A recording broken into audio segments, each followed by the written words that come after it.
אתם מרגישים תחושה מוזרה כזו של ניתוק רחוף, ניתוק מעצמכם או ניתוק מהמציאות, כאילו אתם משתגעים.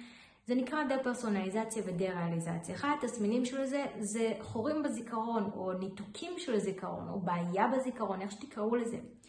והרבה פעמים שואלים, למה זה קורה? זה בסדר? זה תקין? זה יישאר איתי לנצח? יש לי בעיה במוח? מה עושים עם זה? אני הולכת להסביר למה זה נגרם, והאם באמת זה יכול לעבור אחרי? התשובה היא כן. בואו נסביר. אז קודם כל פתיח קצר ונתחיל.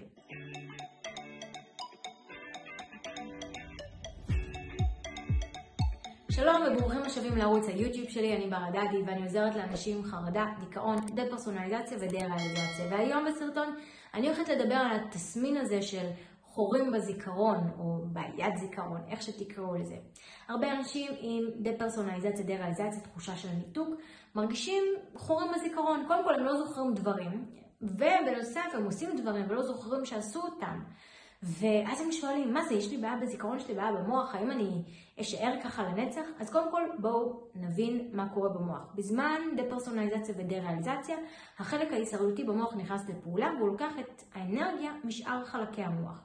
כך לדוגמה, מהזיכרון, הזיכרון מקבל פחות אנרגיה, ולכן הזיכרון פחות פעיל. מה שאומר שכשאנחנו נרצה להיזכר בדברים, אנחנו נרגיש קושי, או אפילו חוסר יכולת להיזכר בדברים מסוימים. זה כתוצאה מכך שהחלק של הזיכרון מקבל פחות אנרגיה. מה שיקרה אחרי שאנחנו נטפל בדה-פרסונליזציה ודה-ריאליזציה זה שהחלק הזה יקבל יותר אנרגיה, בעצם חזרה יקבל את האנרגיה שהוא צריך, ואז נוכל להיזכר בדברים בלי בעיה. ולכן זה תסמין שהוא זמני, עד שאנחנו נירגע, סוג של, בעצם אנחנו נפחית את עוצמת הלחץ, פחד וסטרס, אנחנו נבין שאנחנו לא נמצאים בסכנה, ואז המנגנון ההישרדותי במוח יוכל להפסיק את פעולתו ולהחזיר את האנרגיה חזרה לשאר החלקים במוח. אבל עם זאת יש עוד תסמין שזה בעצם אני עושה דברים ואז אני לא זוכר שאני עושה אותם. לדוגמה אני אוכל ואז אני לא זוכר אם אכלתי, אני רואה את הצלחת בקיר, אז אני אומר, הנה, או אני עושה כל מיני דברים אחרים, מדבר עם אנשים, ואז אני לא זוכר בכלל מה דיברתי איתם, או בכלל זה שדיברתי איתם. אז למה זה קורה? צריך להבין שבזמן דה-פרסונליזציה, דה-ריאליזציה, אחד הדברים זה פשוט עומס של מחשבות. המוח רץ, והפוקוס שלנו הוא במחשבות שלנו, בראש שלנו.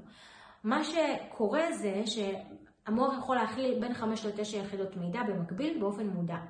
ולכן המוח שלנו חושב כל כך הרבה, וה9 יחידות מידע היחידות שאנחנו יכולים להכיל הם במוח שלנו והם לא במציאות. מה שקורה זה שהמוח שלנו מפעיל טייס אוטומטי על כל הפעולות שאנחנו עושים במציאות. מה זה אומר טייס אוטומטי? אם עשיתי את הפעולה הזאת כבר פעם אחת בחיים, או את הדרך הזו כבר פעם אחת בחיים, המוח שלי יודע איך לשחזר ולעשות אותה שוב, מכיוון שדמיינו ככה ספרייה ענקית של דיסקים עם כל המידע נמצאת בתת המודע שלנו, המוח פשוט שולף משם ומפעיל. יצא לכם אולי פעם כבר לנהוג לאנשהו, ללכת לאנשהו, ואז להגיע ולהגיד, איך הגעתי לכאן בכלל? אני אפילו לא זוכר את הדרך, לא זוכר אפילו שנסעתי לפה, הלכתי לפה. מה קרה? במהלך הדרך אנחנו התעסקנו במחשבות שלנו, והמוח שלנו הפעיל טייס אוטומטי כדי שנגיע לשם.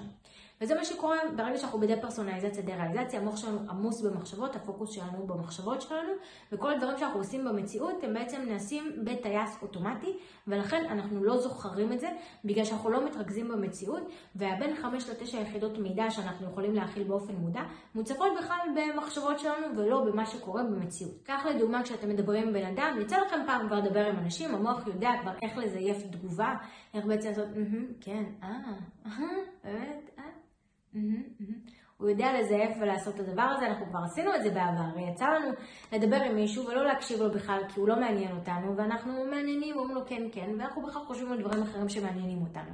ולכן המוח פשוט מזייף את אותו דבר, ואז אנחנו לא זוכרים בכלל מה הבן אדם אמר לנו ועל מה דיברנו, אנחנו מרגישים מאוד מאוד נמוכים, זה בסדר, זה לגיטימי, זאת אומרת יש לזה הסבר פיזיולוגי למה זה נגרם במוח, ברגע שהדה-פרסונליזציה, דה-ריאליזציה יטופלו כראוי והמנגנון ההישרדותי ייסגר ויחזור לפעילות רגילה, תקינה ונורמלית, אז גם החלק של הזיכרון במוח יחזור לעצמו וגם אנחנו נוכל להיות יותר נוכחים במציאות ובעצם לעשות דברים לא בטייס אוטומטי אלא בנוכחות. עם זאת צריך גם לזכור שהזיכרון שלנו הוא מובנה על רגשות. זאת אומרת, כשאני עושה משהו, איך שאני מרגישה ביחס לזה, ככה הזיכרון הזה נטמע.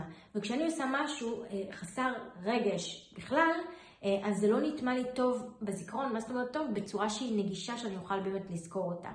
ואנחנו גם מנותקים רגשית, ואנחנו גם בכלל עסוקים במחשבות שלנו, ואנחנו גם פועלים על טייס אוטומטי, ולכן אנחנו לא זוכרים הרבה מהדברים.